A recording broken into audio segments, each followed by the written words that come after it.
Also, I will supply the slide deck after the meeting. We ask that you remain on mute if you're not speaking, and for our discussion portion, if you want to raise your hand or also put your questions or comments into the chat, that would be appreciated as well. Without further ado, we'll turn it over to Paul. Thank you, Sarah, and thank you all for being here today.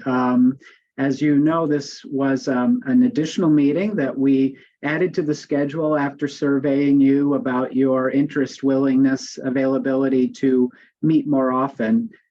We recognized a couple of things for the first meeting. One, we've got a great group here, so thank you for helping us out. And secondly, the first meeting was a really good meeting from our perspective, but it was a lot of talking at you. And so today we really want to use a different format. It's important to us that we hear from everybody and that you all contribute freely as we go along.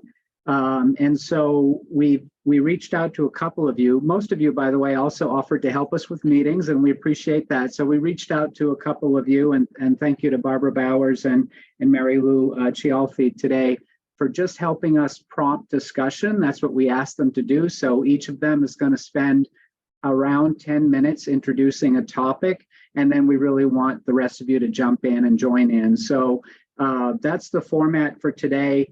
We're talking about quality, what matters, how we know it when we see it, and how to promote it.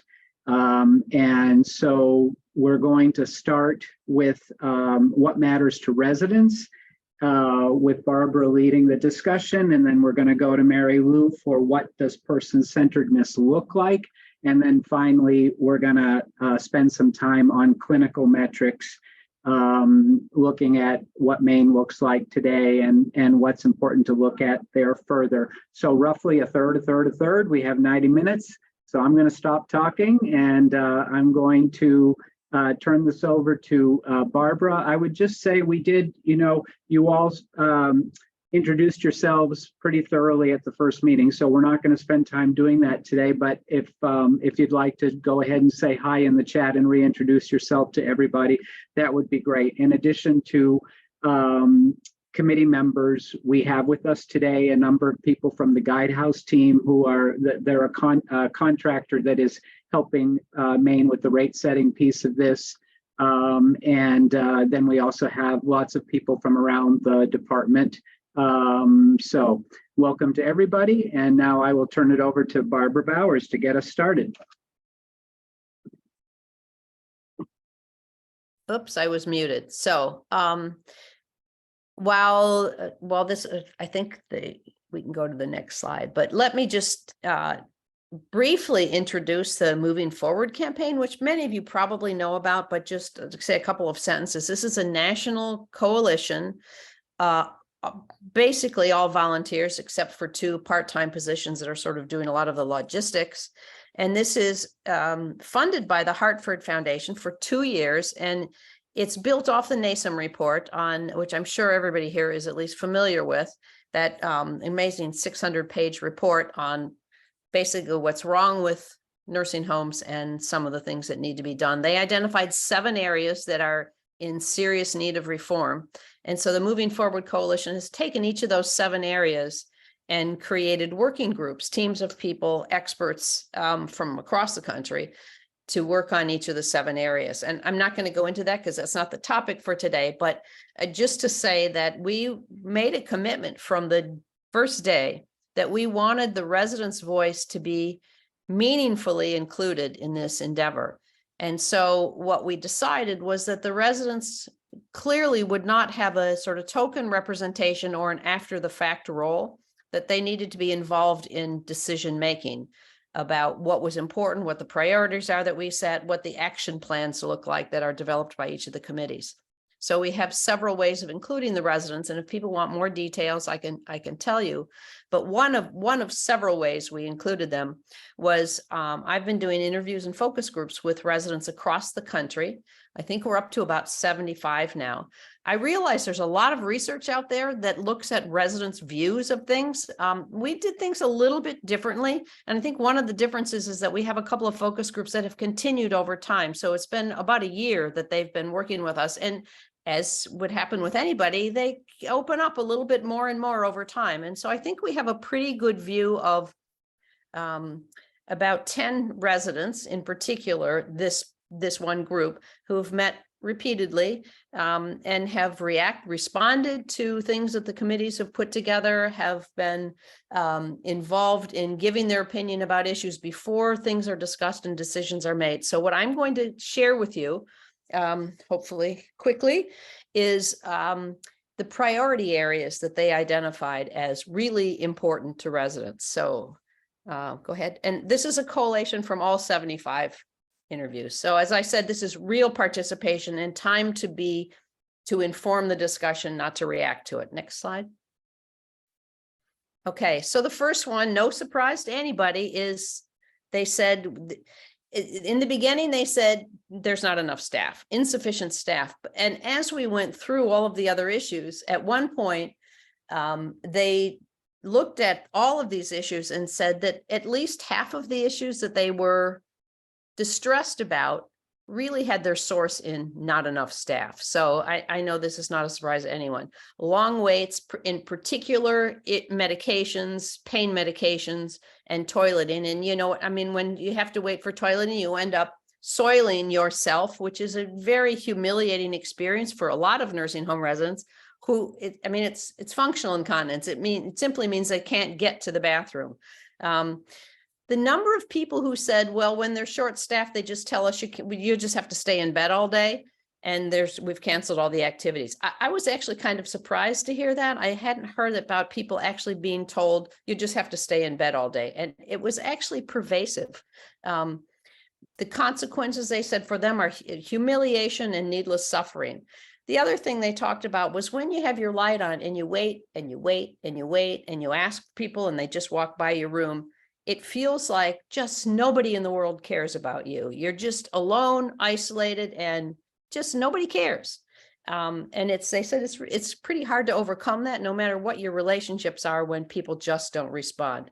And another thing that I heard was I'm sure they're very sensitive to the staff, how stressed they are. And they said when they're short staffed, they can actually see the short-tempered, stressed staff who start actually interacting very differently with the residents. And this was where I heard this the most, was in primarily Medicaid or Medicaid only facilities, which I know were shorter staffed. And every resident there talked on and on about the crabbiness of the staff and how horrible that felt to them. As you know, the relationships with the staff are pretty important. A few other things that I hadn't heard before.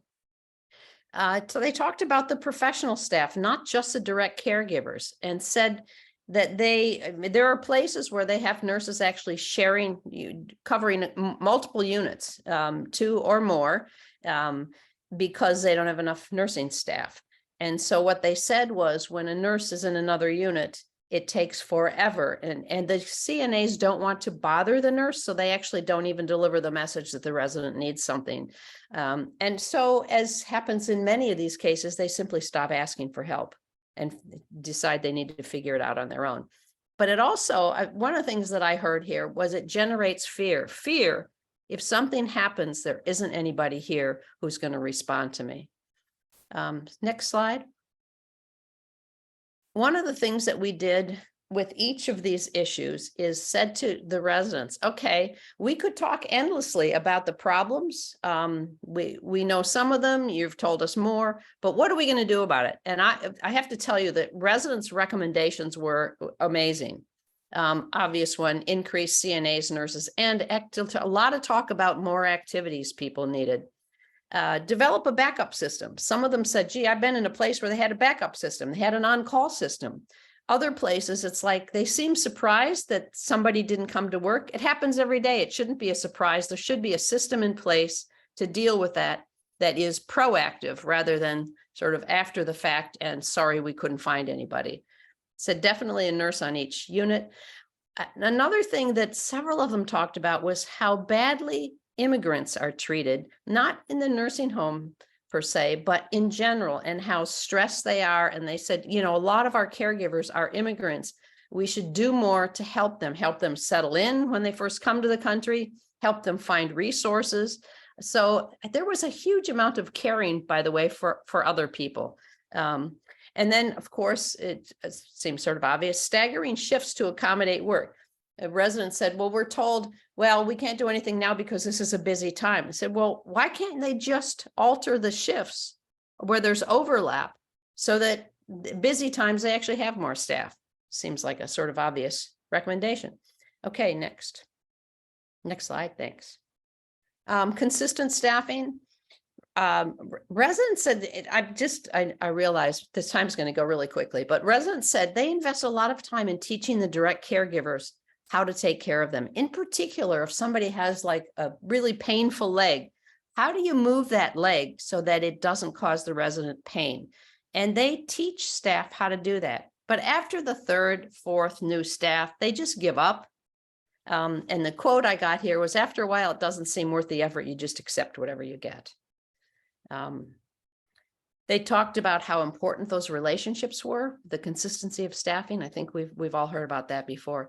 And then they also talked about how important it is to learn which staff you can really trust. Who's going to keep your confidence? Who's going to respond? Who's going to actually come back when they say they're going to come back? So knowing that you have staff who are responsible to you and that you can trust is really important. Next slide. Recommendations, well, reduce turnover. And I just have to say, as an aside, there's a lot we know about how to reduce turnover that's not being implemented now, which is we've known for decades. And it's sort of a mystery to me, actually, why people are not doing some of those things. Don't rotate staff. Let residents have an input into which staff take care of them. Use consistent assignment strategies and include care preferences in the care plan very explicitly. How this resident likes to have their leg moved, whether they like their juice really cold or room temperature. Those are important things to people, and they get lost when there's a new staff. You don't want to keep repeating it over and over. So they're saying those things should actually be recorded and passed on. Next slide. Staff training. They actually talked a lot about staff training. And not just training in like skills, competencies, how to bathe, how to do infection prevention.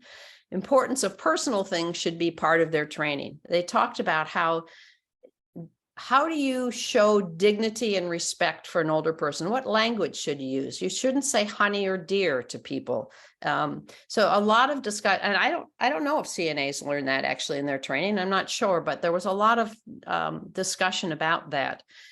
Don't wait till something goes wrong to educate. Reward staff for actually spending time. Don't say you look like you're doing nothing when they're sitting there talking to the resident. They also talked about staff going to training programs that then they don't implement what they learned because there's no support to do that. And then use, this came actually from several places independently, is use the language of request rather than complaint. Don't talk about residents' complaints, talk about resident requests, because that actually is a pretty disrespectful to the person. So, okay, next one. Next, yeah, thank you. So these are, I'm going to go very briefly through the other areas. I obviously don't have time to go through each area and each recommendation, but I'm just going to say a little bit about each one. They talked about we need more teamwork. They don't like to hear, oh, sorry, she's not my resident. Make a request. There's a person here. They don't seem to be doing anything, but I'm not her resident, so she's not going to take care of me. That there needs to be a much greater sense of we're in this together. We're all part of a team. Nobody's resident belongs to one staff member. Respect for personal items. This was, again, pervasive. I moved to a new room, but my things didn't move with me. And there seems to be often kind of no recourse. A lot of discussion about noise, overhead paging, and in particular at nighttime, they talked about staff standing outside the room in clusters, chatting, playing music, on the phone. and just something I heard recently, actually, from a number of people, is the number of staff now on their phones doing personal things during work time who are physically there, but not there, don't actually hear resident requests because they're engaged in personal things on their phone. Room temperature was an issue. Some people like rooms warmer, some colder, and they said the residents in many places have no control over the thermostat. Call light systems, again, another big issue. In particular, the focus was on call light systems where there was no way for a person at the desk to talk to the person and say, what do you need? That they just see every light is exactly the same. And as one person said, there's no way to know if I'm having a heart attack or I just want a glass of water. So there needs to be some way to triage the light systems and not what's in order or who's my resident. Care planning, a lot of talk about things that, and I, again, don't have time to go into this. We might hear more about it in a bit, but care planning, it said each item should be followed up by a question. Does this item contribute to a life worth living? They also talked about, there seems to be a lot of discussion about, is it in the care plan, but not much talk about, is the care plan actually implemented? And that was one thing they said they wanted much more accountability for. Not is it written down, but is somebody actually doing it? Activities and relationships give meaning to life. So they talked a lot, and as they said, the short staff of activities professionals was also a big issue.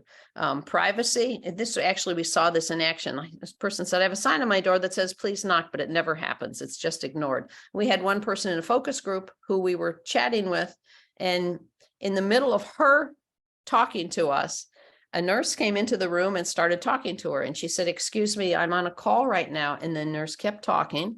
And she had to say it 3 times, didn't knock. She said, I have a sign on my door that says, please knock. So it was, I mean, I wish we had a video of that. Okay, next slide. These seem like fairly simple things.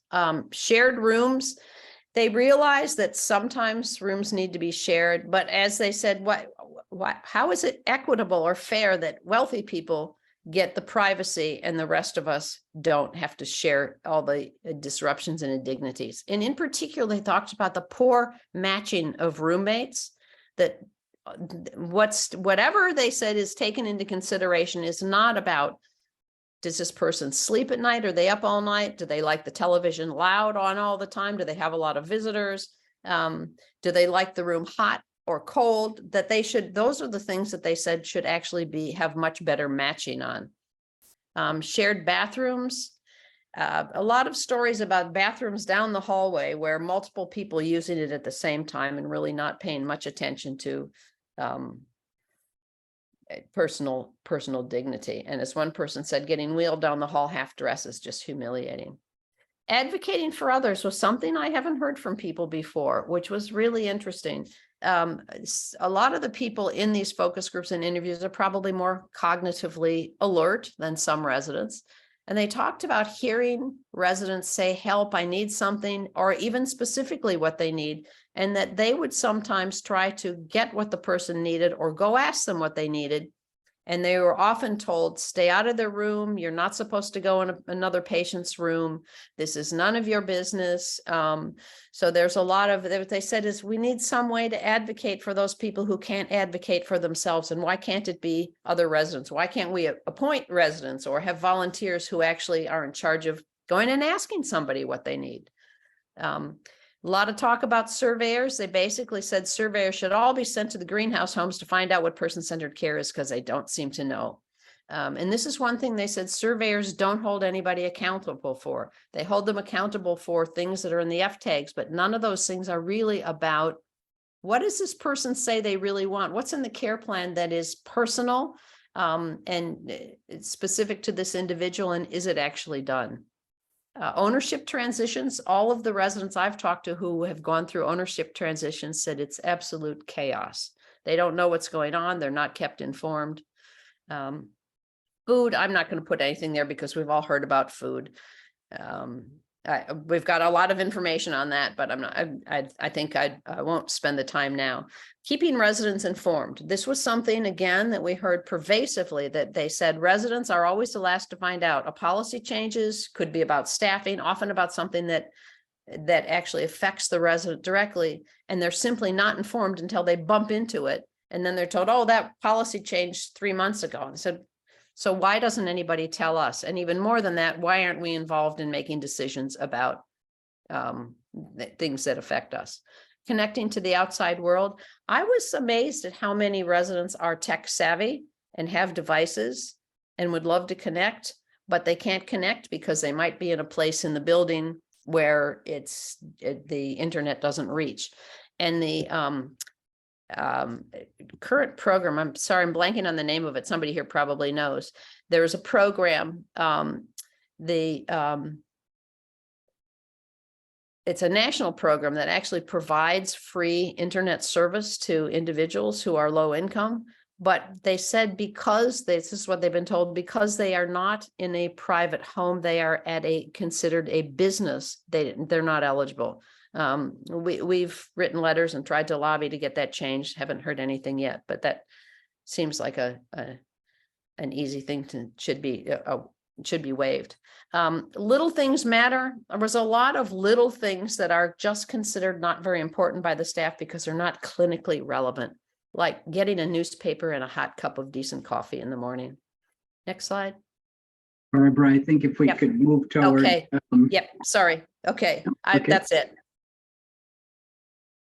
Oh, are you done? Yes, I am. Oh, perfect. Okay. Why don't we take the slides down, Sarah, so that we can see each other? Thoughts? I just have a question about the focus group. Is this a main focus group? No, it's national. Okay, and is it all from one location or is it a No. Oh. cohort of people? Well, we have interviews and we have focus groups, and all of them represent several states. Okay. Is Maine included at all? Has Maine is been included, yes, Okay, but thank you're you. right. Yeah. Barbara, what was the timeline on when these interviews were conducted over the last couple of years or further back? Since last August. So they're all fairly recent. Yeah. There's I just- nothing in there that's different than what we've heard before in research. A few additional things, I think. And one of them was residents said they really want to be involved in evaluating the quality of programs, the quality of activities. And they said at this point, they have basically no input into the evaluation of those things. Heidi. Yeah, I was just going to say, I think this seems to resonate with what we see when we're I'm a physician and my group cares for a lot of folks in nursing homes. So it, resonates, I think, with what we hear from the residents. I'll also say it also resonates with my providers who provide the care there as well, because, if staffing's inadequate, then we're pitching in to do some of the things that you don't necessarily need a provider brain to do either. And so on the one hand, we all have to pitch in and do everything we can to support residents. But on the flip side is we need enough people to do that who are trained to do that. One thing that I guess I saw missing in this is any thoughts on innovation around using technology to unload some of the tasks that don't necessarily need a human, that could then free up our CNAs or our nurses who have too much on their plate to spend more time with residents and do those tasks. And I'm not sure I know what all those tasks might be. And maybe that's more of a question for the nurses and CNAs thinking of tasks they do that feels like technology could step in. But I do wonder about innovating in those ways so that the people can do people things. Yeah, I'm sure you're right, but a lot of that would be things that the residents don't directly see. They were much more concerned with having their technology connect them to the outside world. A lot of them are in like support groups. Mary Lou. First, I just want to thank you, Barb, for bringing all this information. And you're right, none of it is surprising to us, especially those who have worked in long-term care. And it's so important to hear directly from the residents. You know, my focus, of course, is on ageism, but also finding root causes and trying to address them. And I do think ageism is a fundamental root cause of a lot of this. If all of us, and I say us because it's a collective responsibility that we all have, could really understand more about personhood and what that means to people in later life and identity, and have those kinds of conversations, I think it would start to address this. Yeah. Yeah, you're right. And they did identify ageism as not just short staffing, it's ageist ideas as well as really problematic. Sounds Rich. as though just almost as two big buckets, and maybe I'm oversimplifying it. One being staffing and one being physical plant. You know, when you talk about internet and semi-private rooms or quad rooms or whatever, all of that seems to be, a lot of it is physical plant, and then the other is certainly staffing, having an adequate number of staff. Right. Those are two major things, but I also think things like how they interact and is it consistent? So, I mean, so how they answer call light. Well, call lights, I suppose, could be physical plant as well. Rich. So I've been working in nursing homes for a long time, and these problems are pervasive in every organization I've ever seen. You know, it doesn't matter if it's a privately owned nursing home, if it's a corporate nursing home entity. The biggest thing that I see is the discrepancy that travel and agency staff provide compared to facility employed providers. It's night and day. People who are employed by the facility care, they're invested, they love their residents. And I say that love not as a casual term, they genuinely love their residents. Yeah. These other travel and agency staff, they are there because it's a job, they're there because it pays better, they're there because there's more flexibility. Yeah. And I get all of those things, but until we solve that travel agency problem and drive people out of that and into employed at the organizational level, this is going to be very hard to change. And, you know, I see very differences in terms of attitudes and culture from people different parts of the country. Maine in general, I think the people who live in Maine, grew up in Maine, work in Maine, I think have a different attitude, a different philosophy, a different culture.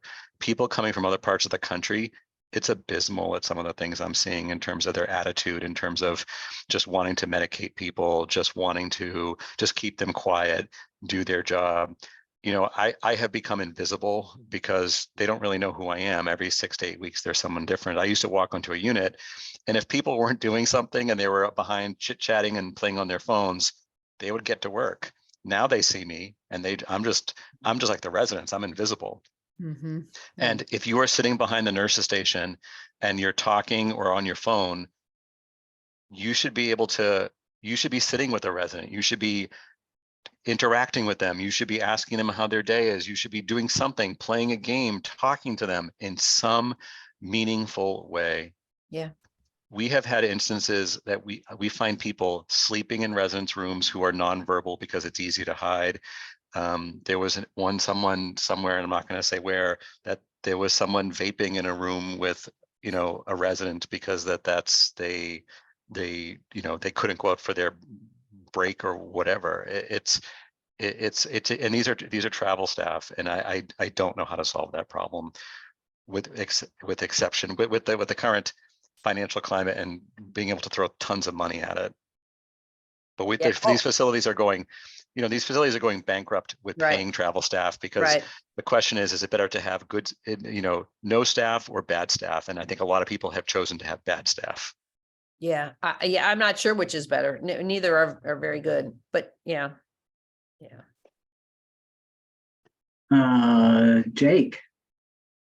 My name is Jake Anderson. I run a small house campus here in Maine, and to echo, Maureen and Dr. Marino, some of it is as simple as building a new building, but that's not feasible for all. But a lot of what you talked about and a lot of the feedback that you heard from some of the residents is more conceptual or changes in theory, changes in strategy, how to rebase our systems to a resident-centered approach, involving them and holding, in our case, house meetings with our residents every week on every respective house, so they get a voice, and they're able to see some of that tangible action. In the absence of some of these campuses being able to be built, there are strategies that can be deployed that will help support that in the meantime. But it is not a switch to be flipped. It is a pretty significant migration to a different way that's going to address all of these very valid concerns that the residents bring forward in their respective homes. Yeah, I agree. Even the sort of shift, one of the examples a resident brought up was if we could just get them to get the staff to see this as our home rather than their workplace. And I mean, it was a sort of profound comment, is if you see this as your workplace, you've got all sorts of privileges and rights and access. If you see it as somebody's home, you feel and behave very differently. Sounds simple, not so simple to do. That's a small house concept. Mm-hmm. Well, I think with that, Jake, you've given us the perfect segue to Mary Lou to talk about person-centeredness and what it looks like. At some point in our journey together here, I think we're going to want to get to, okay, what are the solutions and how do we measure them? But in the meantime, let's continue on. Mary Lou. Thanks, Paul. I'm going to just share my screen here.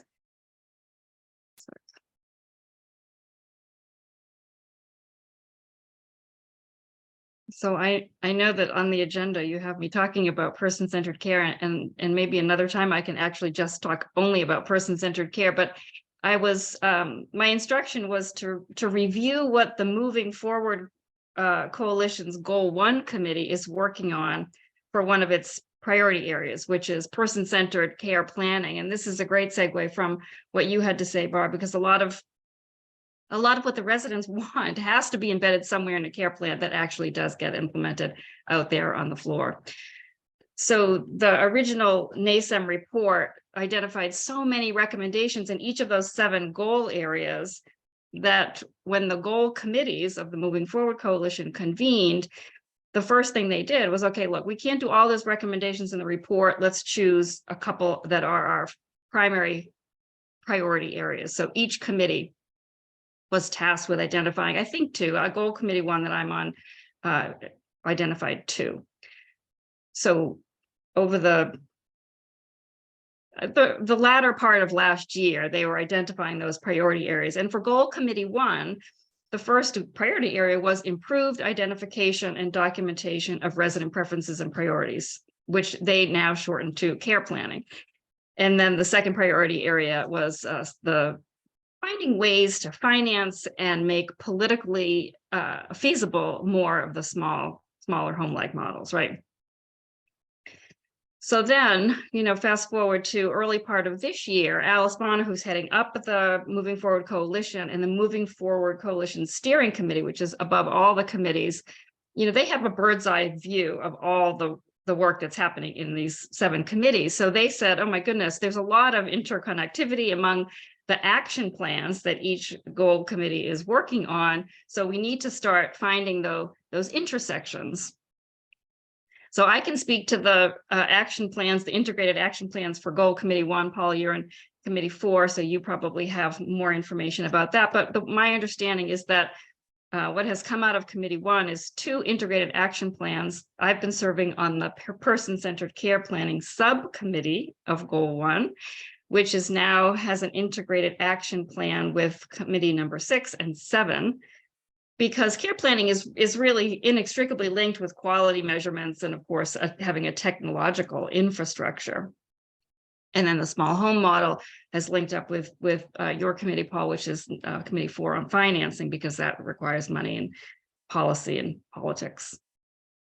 So this past winter, as the person-centered care planning subcommittee started to work on an action plan, we had to figure out, okay, well, what do we really want to accomplish? What does person-centered care planning look like?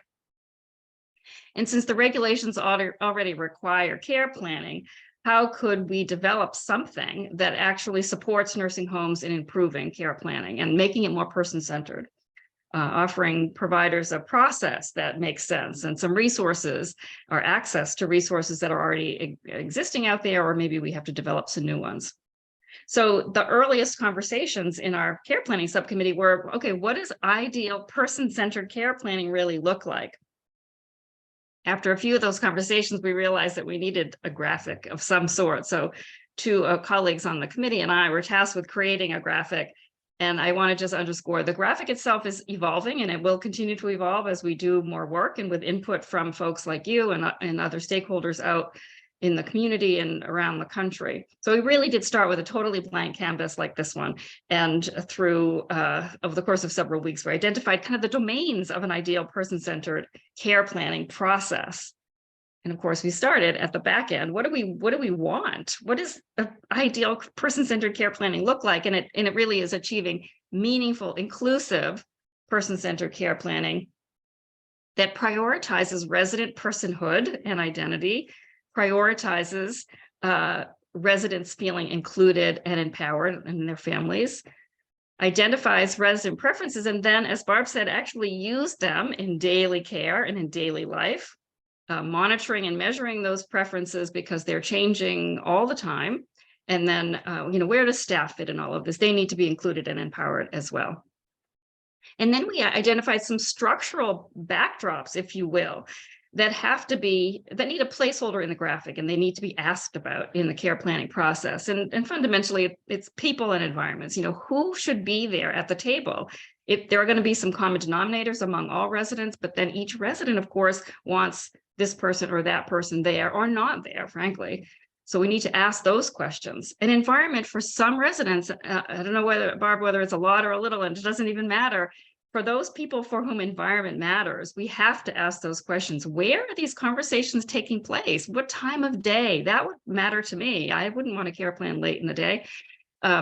So we have to have a placeholder for those kinds of questions.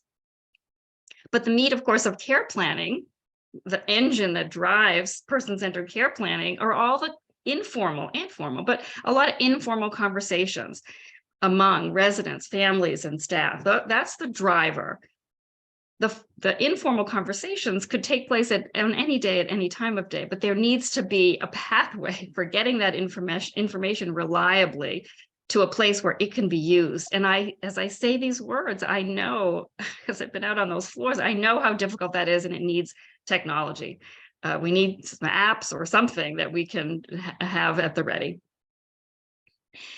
And then, of course, where can we put the formal stuff? So we do need a formal assessment, right? We need formal documentation. We need formal implementation and use of that information in daily life in care.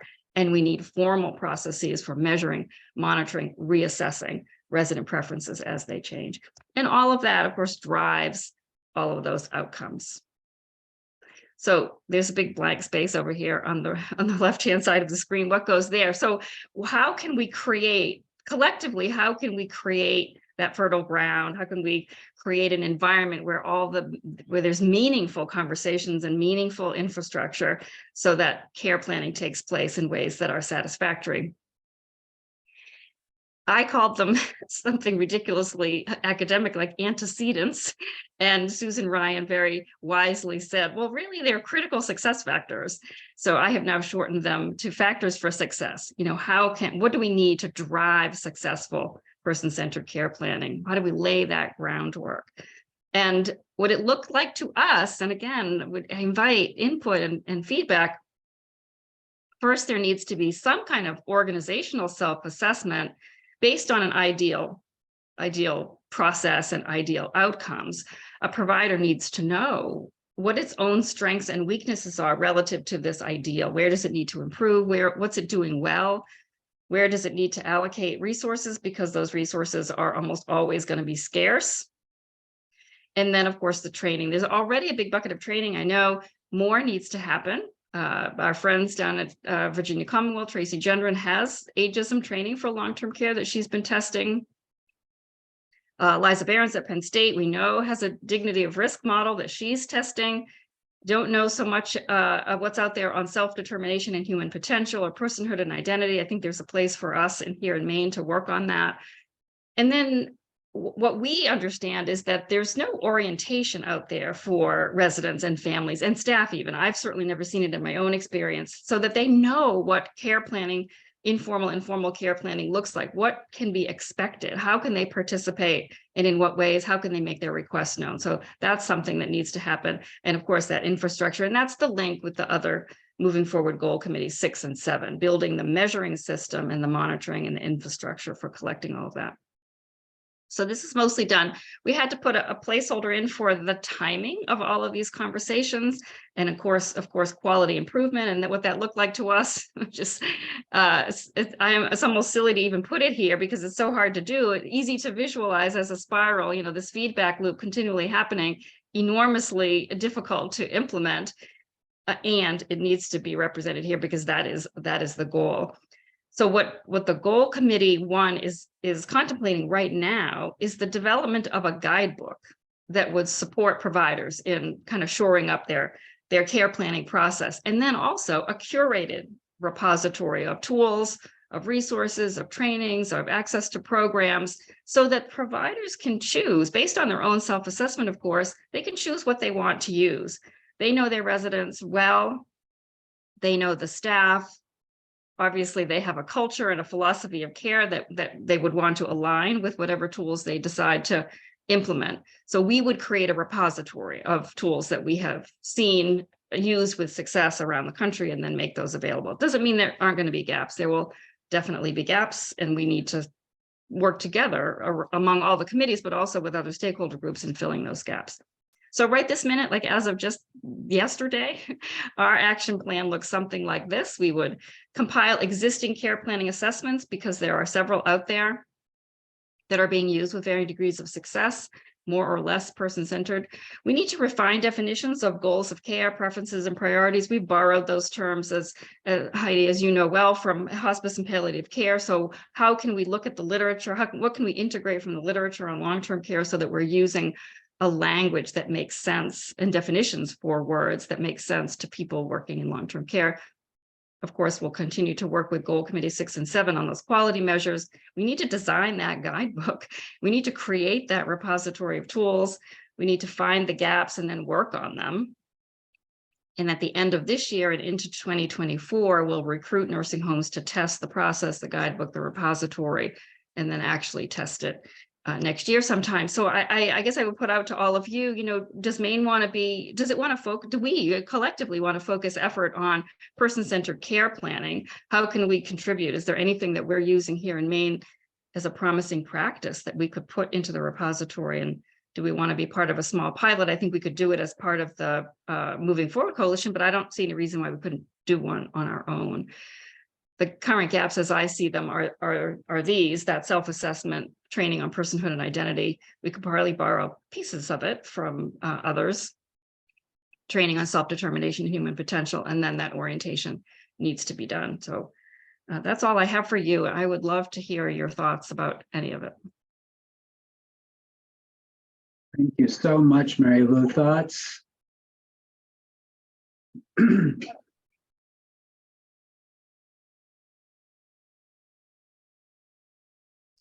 One of the things that I quickly shot to Mary Lou is that looking at it from a systems approach and, stepping back, the self-assessment and all the steps and the reevaluations feels very much like the Baldrige framework and criteria, which is being used by a lot of nursing homes now to improve things. So it reminded me a lot of that. I think we can take stuff from there as well. And probably so, Maureen. And here's the thing, we know that there are some homes around the country and here in Maine, of course, that are doing a fabulous job. So what are they doing differently and what can we borrow from them? That's fundamentally our focus. We don't want to reinvent too many wheels. What can we borrow? Well, I appreciate the conversation, Mary Lou. In Augusta here, Maine Veterans Homes, we do actively have a process for patient-centered care planning as part of our small house model. And it is a good tool. Obviously, care plans across the board are meant to be a tool for our staff to know and learn the care needs of their residents, but it really takes on a different approach when at the center of it all is not just the needs of the resident, but the resident themselves. And I think, Jake, that's where that whole the whole notion or concept of personhood and identity really comes in. Like we know what those words mean, but we don't know so much about their foundation in philosophy and in law and in human rights. And we need to know that as a community of providers, of researchers, of policymakers. We need to have that conversation and embed that in some training that is effective for people working in long-term care. Heidi. Yeah, I was just thinking and reflecting on some of Barbara's feedback from the residents is, the care plan's obviously an important part of the process, but how we then implement it and communicate it, to me, that's where the real gaps are. And so I'm sure there's ways to improve the care plan itself, but it's really the getting it in practice that is the challenging part, as we have all the staff turnover, as we're technology poor in the facilities. I mean, it just seems like, why can't there be a screen by the door where you're going in to provide care, and the resident, there's a mini video that tells you how they like their wound changed? Or, I mean, it just seems like technology could so help this, and how we get people in there to provide the care. And unfortunately, it seems like we have to be in an environment where we're looking at people who don't know people well, providing a fair bit of the care. And so we have to somehow adapt. And so I think this is awesome work to think about, but to me, the hard part isn't in creating the plan, it's implementing the plan, given the challenges that we have, and making it meaningful in a really, in a punitive environment for the nursing homes as well, with all the things that are regulated to be done that aren't always, actually person-centered. A lot of what we have to do doesn't feel that way. So. Heidi, I appreciate your comment about that. And I would say everybody on the Goal 1 committee certainly would agree that technology is super important. And we've talked about, do we need to develop an app that links to point-click care? But honestly, and I think we do. I think that's the frontier that we need to work at, the edge. And I would say, Judy Tepper, I learned this from you years ago, that we need to hardwire a lot of that so that there's no way to get past it. Or trip on it. Like, as much as possible, the technology that is used has to be hardwired, so it's automatically used. Lauren? I think we've had this conversation before, Mary Lou, that, and appreciating what Heidi, you just said about the implementation. I think it's sort of going back to my roots as a palliative care clinician and sort of being in the field as it was starting to define itself. Establishing goals, establishing preferences is a skill set all by itself. It is a form of communication. And I think that I see that as another challenge or another level of teaching that needs to happen, because there's so much that goes into that conversation that helps you really know and understand another human being. So again, I think we've talked about this. Is this a scripted discussion? Is this something that people practice, or is this something that, once people understand what person-centeredness is, that they can just go and do it? And probably in that conversation, Lauren, we talked about, technical adaptations and transformational adaptations. How can we create some technical tools at the same time as we're changing hearts and minds and attitudes and belief systems and values, because they need to work in tandem. Rich? Is there any thought on how to provide education to probably 4 different generations of workers in some of these nursing homes? Baby boomers, Gen X, millennials, and Gen Z. I mean, my nursing homes have all 4. So how we work with baby boomers and Gen X is going to be incredibly different than millennials and Gen Z. And how do we get them to understand the common goal? How do we get them to provide provide care to get to the same endpoint, because I think that there is such a huge discrepancy on how staff respond to feedback and coaching and teaching and education. So is there any efforts looking at that? It's an excellent question. I will tell you, and I want to just preface this by saying I'm not being dismissive of your concern about the generations, not one bit. And there is a body of us out there who feel like the differences among generations is less impactful than we might think. In other words, there's a common denominator of learning and reflective learning and transformational change that can happen regardless of when somebody was born. That said, I totally get that there are different attitudes that punctuate different generations, and probably that could be incorporated in education somehow. That's beyond my pay grade, but I hear you. There has not been, in my small circles, there hasn't been no talk of that, but I appreciate the question. There's a lot of discussion this in medical education for physicians and PAs and medical students, because I mean, I've been a physician now for 22 years, and I've seen a huge transformation in medical education and what has happened in terms of how do you deliver information and data to the newest generation of doctors. And I don't think it's necessarily different, but it's just has evolved quite a lot in terms of how we reach them and how we interact with them. And I mean, we have our own faculty meetings, and our program director is like every month is showing us a new technique, a new lecture, and like you're like, wow, that makes a lot of sense now, I guess, compared to what we're seeing. So I think we do need to kind of think about that as we move forward. I would just comment on that last point, Rich, that most people don't even think of long-term care as a field that evolves. You know, it's just like doing things the same way over and over again, right? And so just the idea of introducing innovation to the staff in an ongoing way is kind of revolutionary. And you know, Paul, you're right, because I see some facilities that they're stuck in this concept that we're going to take care of 85 to 95-year-old women, and we're going to help them in their final years of their life and try to do what we can for them. I'm taking care of 25-year-olds and 35-year-olds and 45-year-olds with chronic illness, and group homes where they've had younger individuals that have had more complex medical problems and can't be managed in those settings. And so there's developmental disorders, there's behavior, there's more psychiatric need, more of these care. So it's not the care we provided 20 years ago.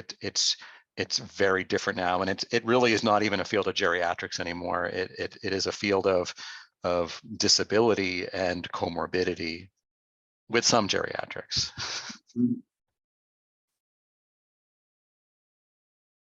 Other thoughts on person-centeredness?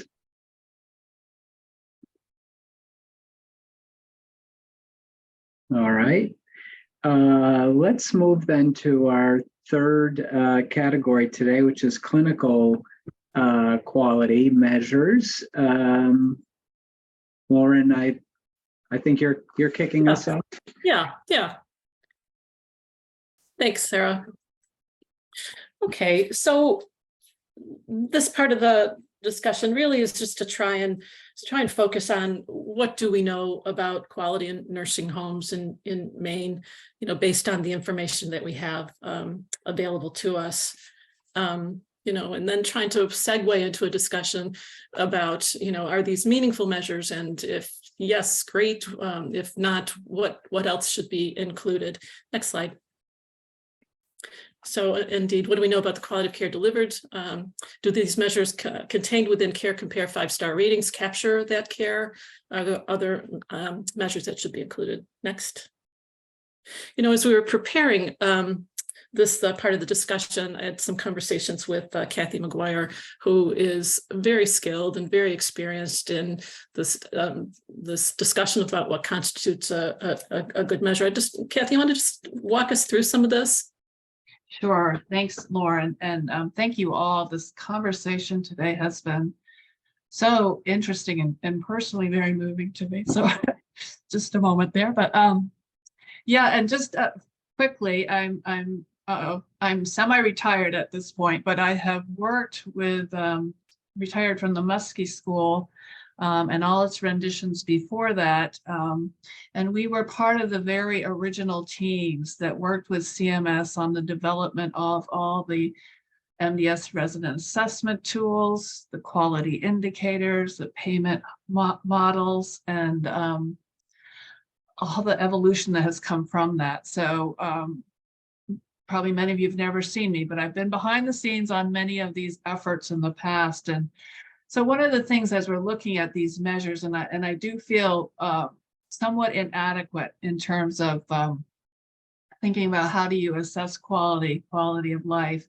in the broad variation that's there in nursing homes, residential care, et cetera, in the long-term care settings. But some of the things that we want to think about when we're trying to measure, because, you know, improvement requires some measurement. And without that, we don't know how we're doing.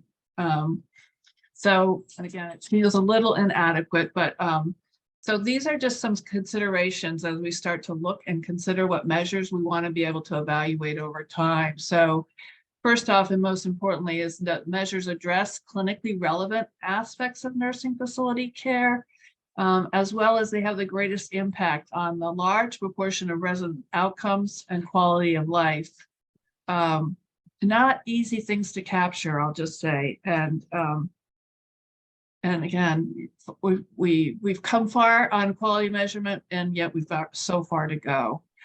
That these measures should be compared to a stable benchmark over time, and determining what that stable benchmark is not an easy thing either. Oftentimes national benchmarks are used, but sometimes we're looking within state to see how the state performs, or within segments of the nursing home industry. That they should be predictable, consistent, and actionable for the facility specifically for you providing care. And that there's a reasonable number of metrics. You know, there was a recent evaluation put forth by the Centers for Health Policy Evaluation in long-term care, and they evaluated 24 states and 30 different value-based purchasing systems. And, you know, the number of measures range from 1 to 37 measures, and that's anything you're trying to measure that consists of a lot of different pieces is, you know, a lot of moving parts, and how do you focus and where do you center your energy? So deciding on what's a reasonable number, and oftentimes people are looking at something under 10, but the average in number of states was 8. That the measures be timely and related to the payment period of interest, you know, that you're not looking too far back. So thinking about what we're looking at and how frequently we can access that data and compile that data, particularly on a statewide basis in order to look at that, is really important. There are also particular areas of concern or need for improvement in the state. And when Lauren shows you some of the graphics that have been put together, you know, there are some very startling differences between Maine and other states, and maybe that's understandable. But maybe that it looks like maybe those are things we might want to improve upon. That there's a sufficient number of residents in each facility that you can observe these metrics for. Although some things that are very important might be one-offs, but to be able to look at those things and assess facilities fairly. That they align with other state or federal quality improvement efforts. And then my last one here is that with the question mark though, but, you know, considering the resident and family input, either through survey or some other mechanism, becomes really important. And that's certainly what I was hearing here today, the residents' perspective.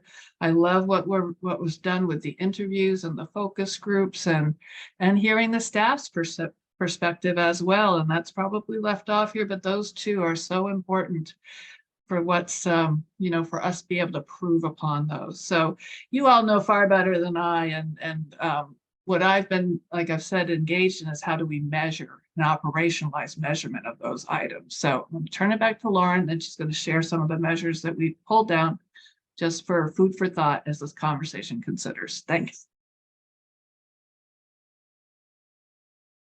You're muted, Lauren. Oops, thank you. Thanks so much, Kathy. Next slide, please. So what I'm just going to run through right now, I don't think this is new information for those of you who were at the last meeting.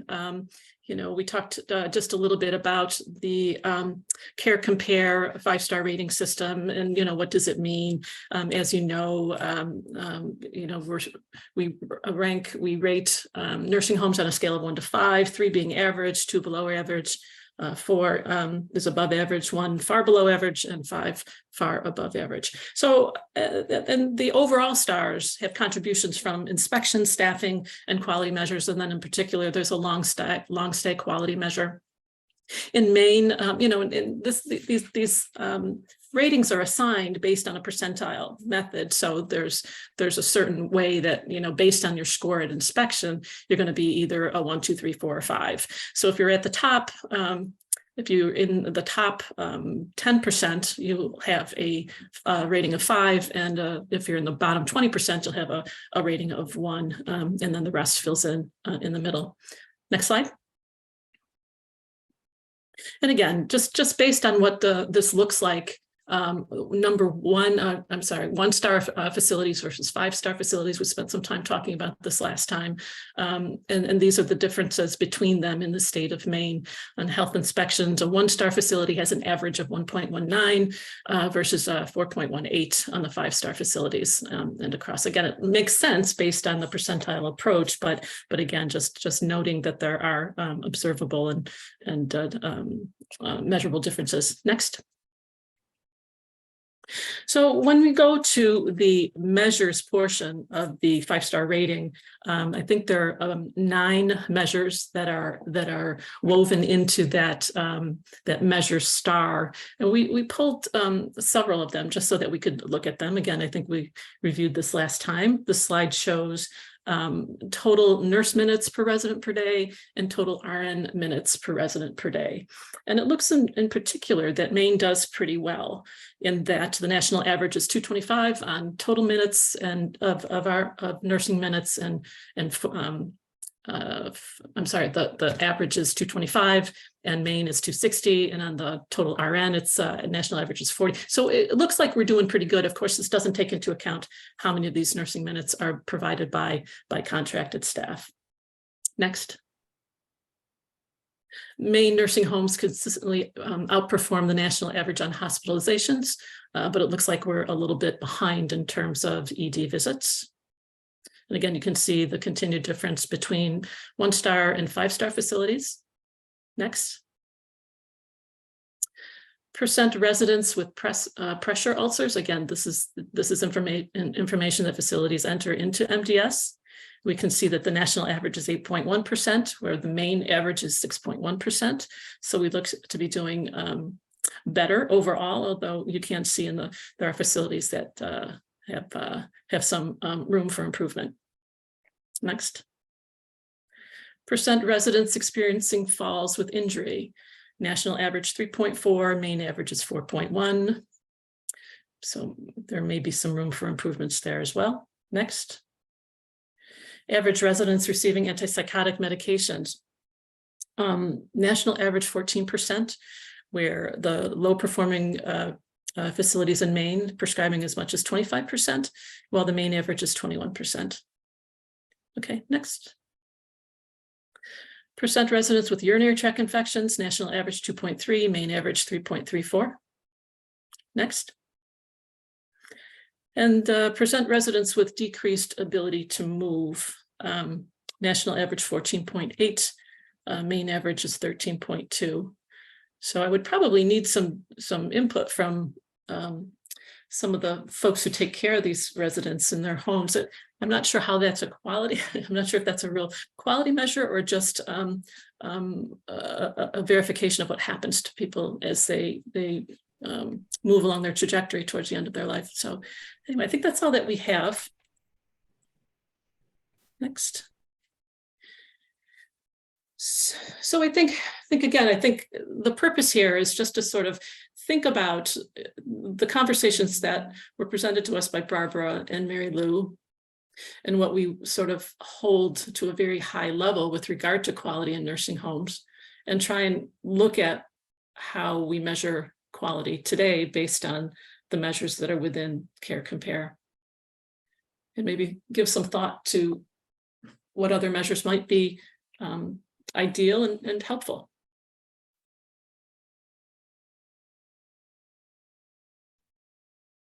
It's Maureen from Maine Healthcare. A couple of things that I would think about with that on measures to consider or things to consider. One would be, is the measure attainable, or is that improvement attainable? And would the cost of meeting that measure exceed any reward for that measure?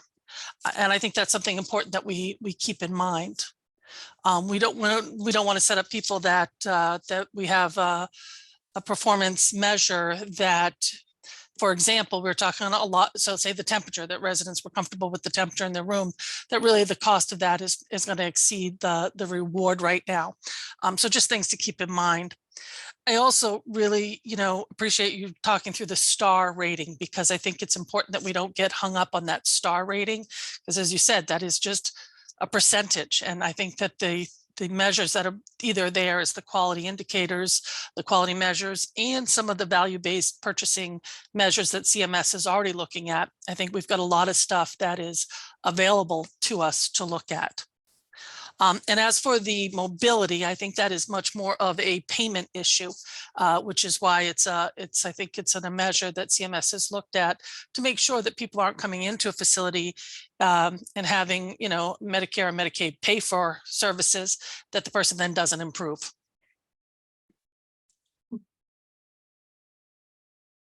Mary Lou. I'll just pass along a little bit of information from the Moving Forward Goal Committee 6. And then Kathy, maybe you can address this. What I know they're working on, and I can't speak to the specifics because I don't have a quant mind, as they say, but they're working on what they call a concordance measure. So what is the level of concordance between a person's care plan and the care that they get every day?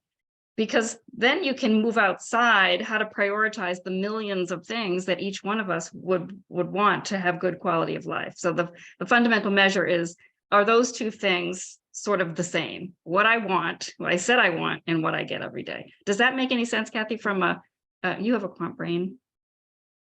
I would have to actually see what they're proposing, Mary Lou, but I think it's interesting, right, to think about, is there a way you can operationalize such a measure? Because certainly that's what we heard here in terms of person preference, person-centered. So I'd have to look at that. So if you want to share anything on that measure, I really appreciate it. Thank you. Barbara. Yeah, I just have a brief comment on the mobility issue, which I don't have any answers for this, but I think a lot of the decreased mobility or lower mobility is because people aren't walked. And somehow we need to couple the actual work with residents. And I don't mean sending them to physical therapy or rehab, but there are a lot of opportunities for residents to walk to maintain mobility that are not taken. And so I think mobility is both a measure of someone's problems, inherent problems that can't be fixed, but also it's a measure of the outcomes of care or lack of care. And I don't know how to get at that. It's a real mixture, but I mean, even the emphasis on fall prevention has had a negative impact, because the best way to keep people from falling is to actually keep them mobile, and maintain their strength. And so it's a real conundrum. I don't have an answer for that. I also want to say, I agree with, I guess it was Mary Lou who just said this. I think those measures could do a much better job of reflecting resident preferences, things that are important to residents, which most of our measures at this point don't do. And I think the concordance is a great place to start. Rich? So, I mean, the quality metrics, they're not perfect, and we all know that. And I think that there's a lot of ways to have them manipulated, and you can pick and choose who you admit to your facility to make your metrics look better and your quality rating better. There needs to be a means to reward nursing homes to take on more challenging cases, to have success with these individuals. I know nursing homes, some of them where we provide care, they won't take patients on antipsychotics because they don't want their antipsychotic rate to go off. But what's more important is how many of your residents come in on antipsychotics and how many are you successfully able to get off. That's excellent care. That's patient-centered care. I think that those things need to be looked at. I think that there needs to be consideration for medical complexity of individuals. You take someone who has Parkinson's disease, who has fallen multiple times, those people sit in the hospital for prolonged periods of time because nobody wants them, because it's going to increase their risk of fall and it might lead to a fall with major injury. And then my last comment is the look back period for some of these quality indicators make it very discouraging for nursing homes to do good work, because I don't know.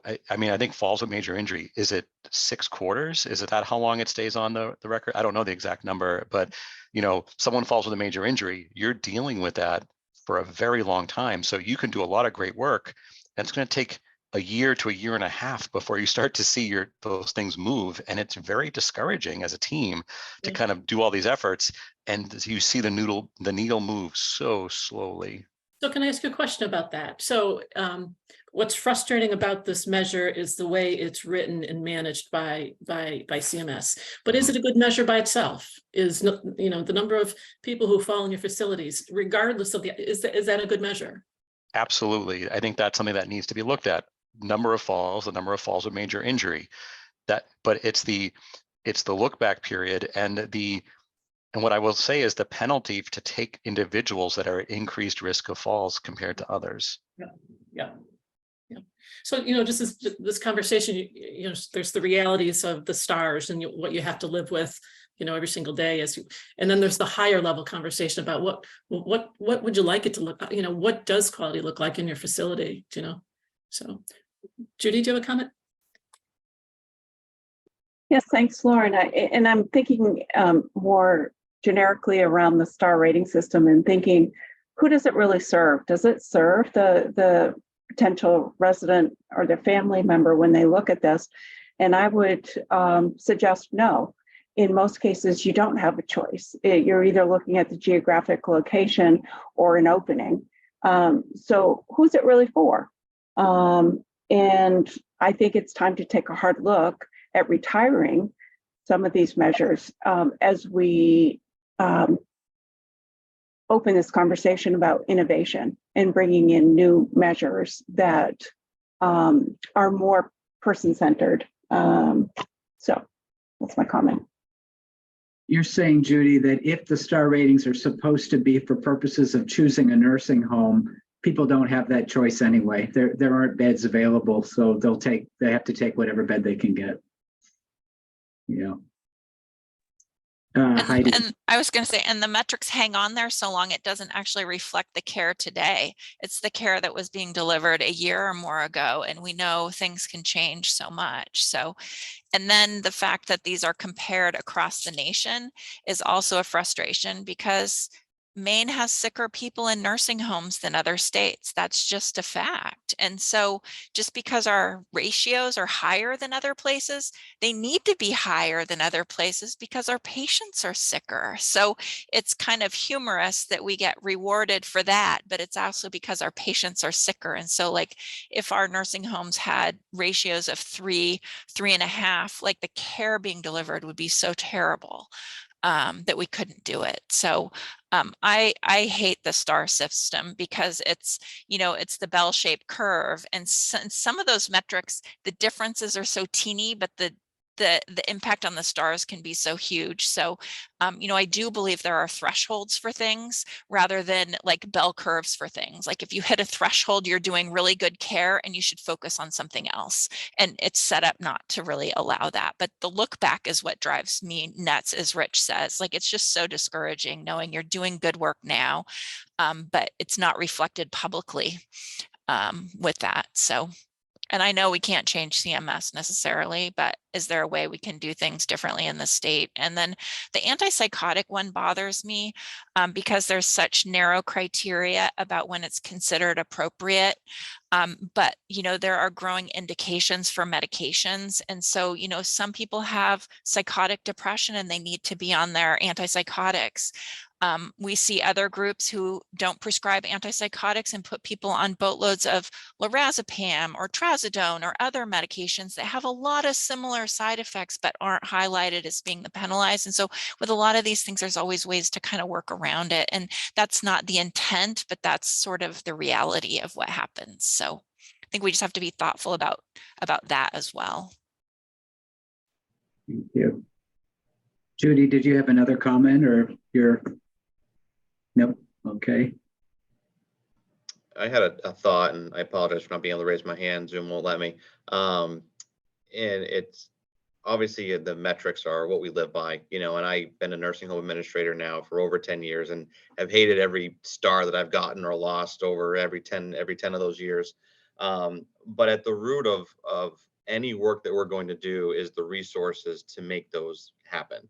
And until we can find a way to assist nursing homes having a better quality of staff, and frankly, more staff, period, they're not going to be able to meet our expectations, and rightly so, the expectations of our residents.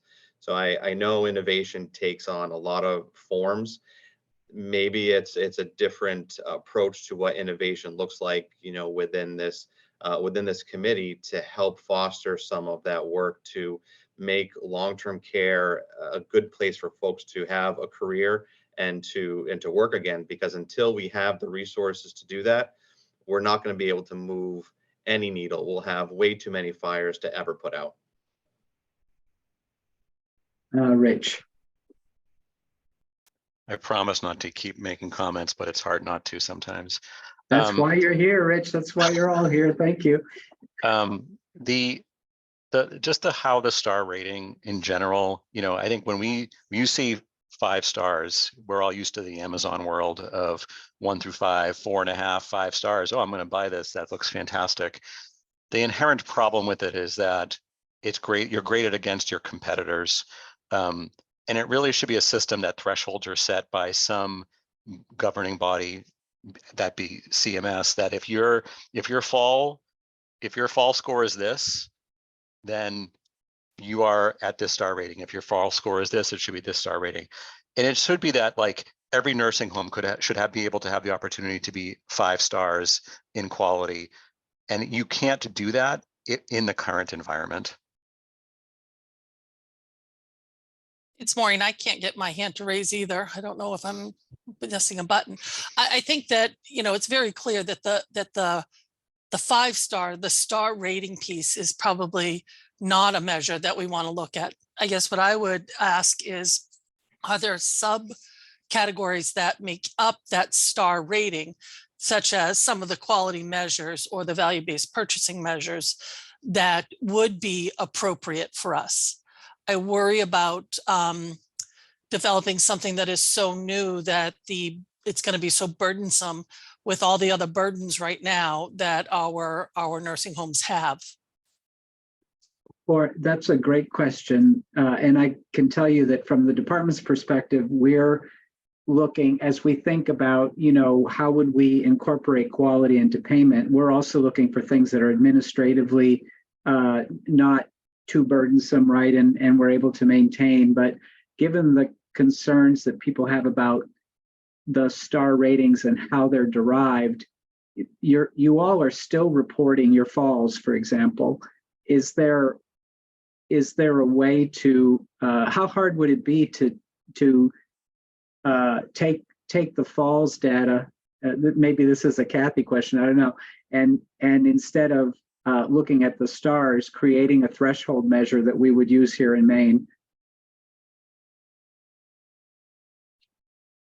And I know Karen Mooney's on this call too. But it will depend on the measure and how well it is defined already or has to be defined. But you can certainly use your own MDS data internally, right? Which is updated much more frequently than what's on the stars to develop any kind of rating system. So clearly that's something to consider, and that would make it more responsive.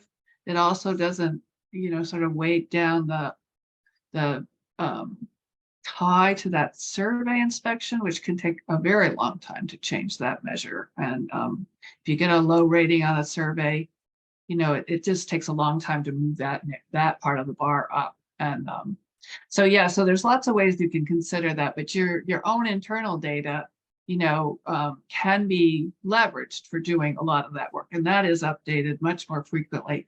And Karen may be kicking me under the table, but yeah, it is definitely, we do maintain the data. We basically maintain it up to date. So as of yesterday, we have the current MDS data for the state of Maine. So, you know, we have access to that and would be able to run things against that. And we also have our manager at the Department of MDS and NBS related things, Sue. You're muted, Sue.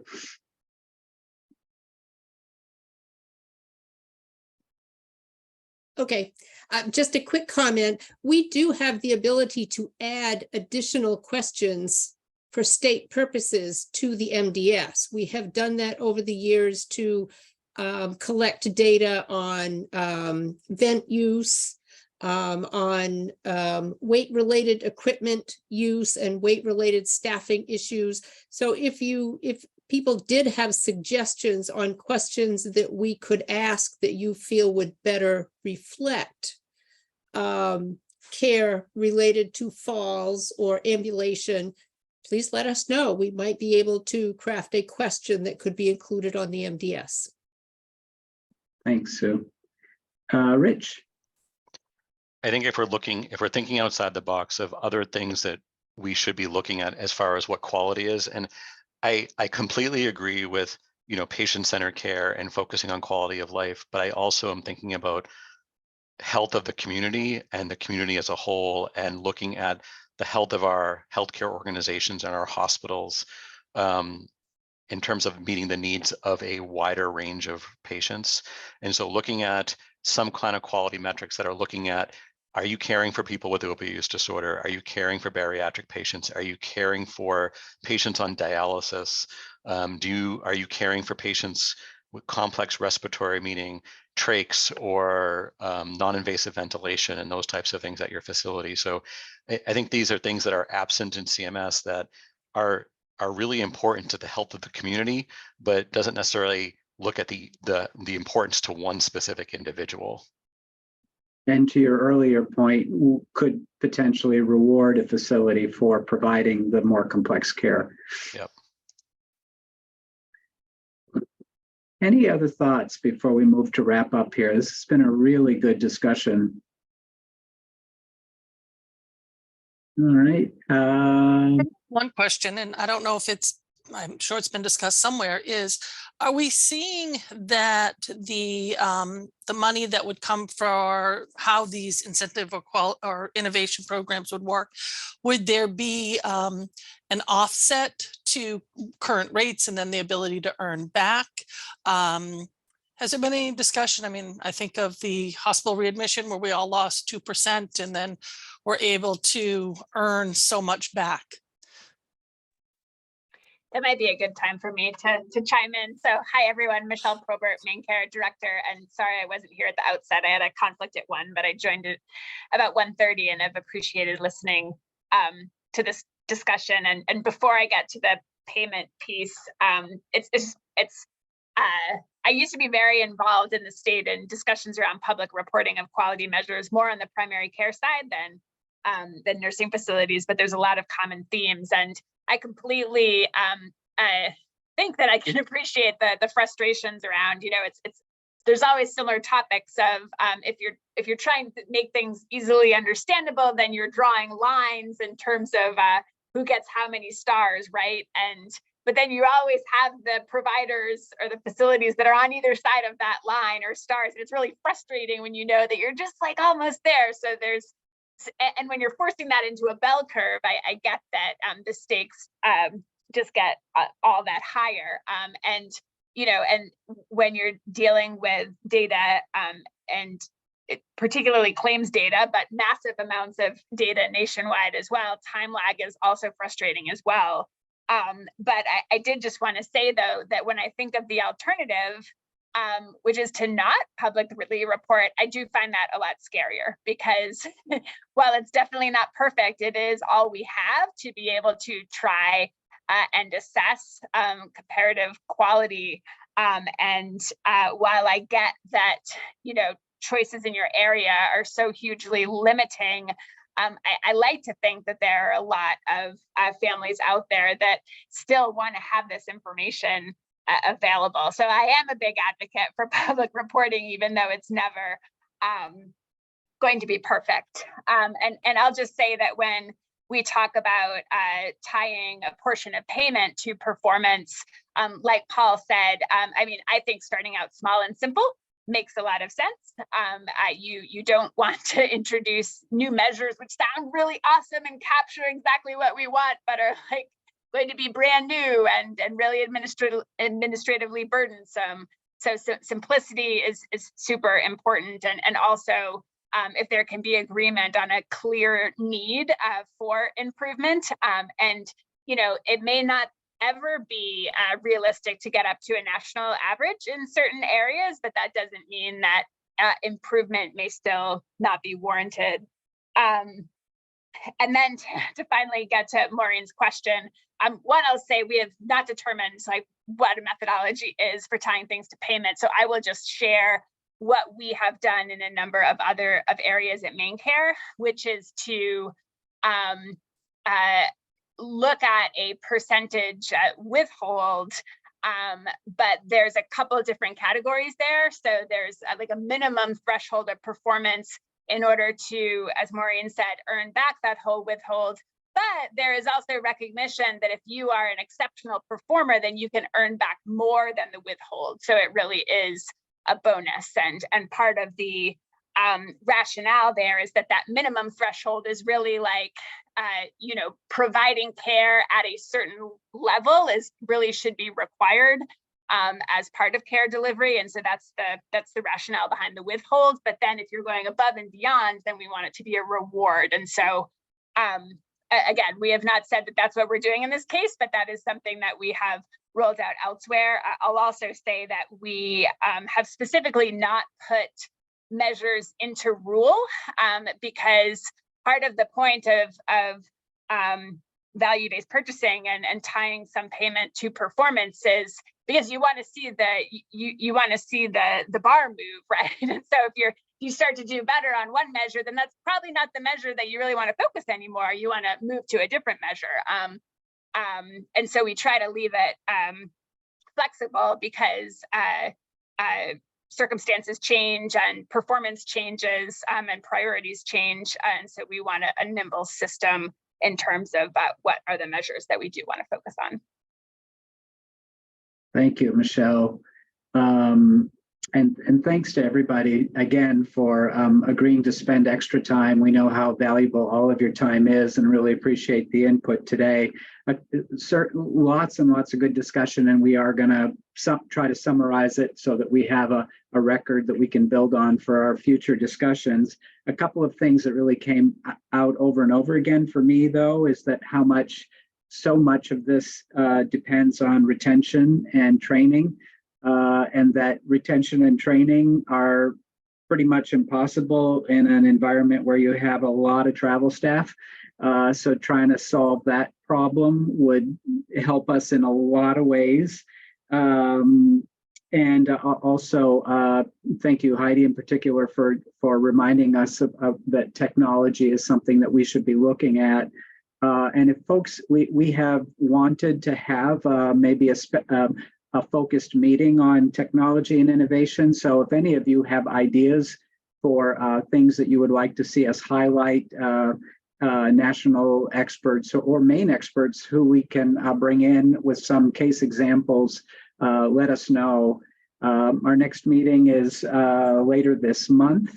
And then after that, we're going to try to get on a monthly cadence. We'll see if we can pull that off during Maine vacation season in July and August, but that we're going to do that and get dates on your calendar so that you're all prepared. Anything else before we go today? Well, again, thank you very much for your time and for the rich discussion, and we will see you later this month. Bye-bye.